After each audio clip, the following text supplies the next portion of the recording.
that she waited at the American embassy when it opened every day to get permission to go, and they snuck them out in Yeah. the steamer trunk. No, I know. That's what we hear. But Phyllis says No.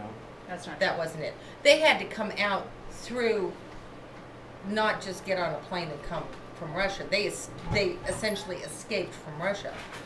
But she was sitting over there pissing and moaning, going, save me, save me, save me, and had no means to get home. So what year did they leave? Well, they left, if Dad was 7 when, It must have been during the war. You said 7 and then No, it there was for before 11 the years? war. Said he was 7 and then. or was he 4 and 11 when he left? He was 7 7, he years. would've Was been it 31. 7 years? It Did was he 7 leave? years. It was And he 7 years. 14 when he came back. Yeah, because he had gone up through middle school. Because that would have been 38. Yeah, 38. So it was before the war. But he was a citizen. He was Oh always yeah, a both US he and citizen. Mary were citizens.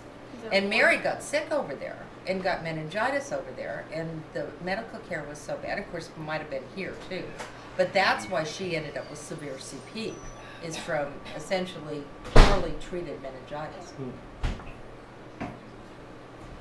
And they essentially, I mean, poor Mary was never educated. She was never, I mean, they just, I feel bad now, but when you think of it in historical content, it's what happened to children Mhm. with her disability. It would never have happened today. Well, and she was totally happy too. Whatever fire She was fought. kind of, yeah, but it was just kind of sad. I think she could have advanced a lot more. She wasn't that retarded. She had some CP more than she had retardation, and yet I think it was just kind of written off. And yet she lived into It's the her new. late 70s, early 80s when she died. I mean, you know, she was in a home, for 40 years probably. Yeah. You know, because Grandma couldn't take care of her. Julia was a very interesting character. I mean, from Phyllis, and then she was met when I went to the funerals. Another of that generation's family. They're all cousins, and they all called each other either brother, sister, or cousin. And yet they really weren't related. It was more for love of the mother country that they were, because then, like, well, I think Dad always said cousin Phyllis, but Yes. she really isn't a cousin. Hmm. And, but Julia was kind of, from their description of her, she was a very willful woman. She was kind of a victim, kind of didn't do a lot for a lot of people. I mean, people did not like her. And she kind of held Dad by the neck, so to speak. You know, she kind of wrote off Stanley as he was never going to be any much better than a factory worker, and yet they instilled in their children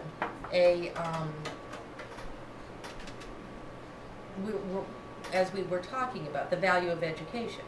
You know, because here's Dad that went through and got, you know, a college education, coming from essentially a bilingual. I mean, he did not speak English when he went to kindergarten. He spoke Russian. And they, and I think he was her great white hope. He was the success that she always wanted her husband to be. Which is why he could never tell a joke. No. Well, he felt obligated to take care of her. And yet I think, from what it sounds like, I think internally probably resented it, because she was not the loving mother that you would have wanted to take care of for your whole life. So he remembered living here when they went back. That, pardon me? Did he remember living here when they went back? Did he remember Living here living before here? they left Yeah. for Russia. I don't know if he did. Well, he would have been Tessa's age, so probably. Yeah, he might I have. would think he would. Where did they live in Russia? I think they lived in St. Petersburg, which by then was Leningrad.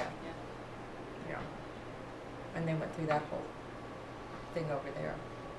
And all of her brothers, everybody is now dead. I mean, I have, because a lot of them then followed her back. Several of her brothers ended up in the Boston area over Really? the year, yeah. Because in the family plot, just in case anybody needs a burial plot, we have this piece of land in the Maynard Cemetery that could probably bury all of us and our grandchildren. And I said to them, do you want to sell some of these or something, you know, because there's probably, I bet there's 8 plots still left there. And several of her brothers are buried there. And they all know the story. I mean, So did they have families? Did they have kids? Did they have wives? no, they didn't. Not very many of them even married, I don't think. Because I think they fought the revolution. And then came over and just kind of remained bachelors. They didn't have families. I don't know. It was, you know, and Grandpa was not Russian, he was Polish. But she was embarrassed to say he was Polish. So, and Dad said he was Russian. I mean, obviously it was the party line. I mean, but they said, oh no, and they could tell me what town he was from in Poland. And they said, oh, there's family there here that we're related to that are there. Which is I different was- than what Dad ever told us. Huh? Which is different than Oh, what Dad ever always told us. said that He was the last. That's right, that the family died when Wayne died, when our brother died. And the family name would never be carried on. Oh no, there's a whole family over there. In Poland. Where are they from? God, see, why couldn't I remember this now? I don't remember. I thought it was a part of Poland though that had been annexed then by Russia. It was a part of Poland that over the, you know how they kept moving the border Well, they split it There. in half once Hitler and, did. and stuff, that it was part of Russia, it wasn't part of Russia, it was, yeah. But they consider themselves Polish. They do not consider themselves Russian. So,